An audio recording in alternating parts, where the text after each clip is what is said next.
একজন সাধারণ সৈন্য থেকে ফ্রান্সের সম্রাট, ইউরোপজয়ী এক যোদ্ধা, কিন্তু শেষ পর্যন্ত নির্বাসিত জীবন। কিভাবে নেপোলিয়নের সাম্রাজ্য ধ্বংস হলো জানেন কি? 1799 সালে ফরাসি বিপ্লবের পর নেপোলিয়ন বোনাপার্ট ক্ষমতা দখল করেন। তিনি সামরিক শক্তি দিয়ে ইউরোপের বিশাল অংশ জয় করে নেন।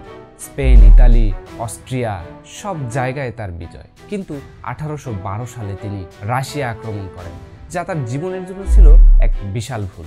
মস্কো দখল করলেও রাশিয়ানরা তাদের কৌশলে নেপোলিয়নের সৈন্যদের দুর্বল করে ফেলে। প্রচণ্ড ঠান্ডা এবং খাদ্যের অভাবে ফরাসি বাহিনী ধ্বংস হয়ে যায়। পরাজয়ের পর তাকে নির্বাসিত করা হয় এলবা দ্বীপে, কিন্তু তিনি আবার ফিরে আসেন। 1815 সালে ওয়াটারলু যুদ্ধের মাধ্যমে চূড়ান্তভাবে পরাজিত হন।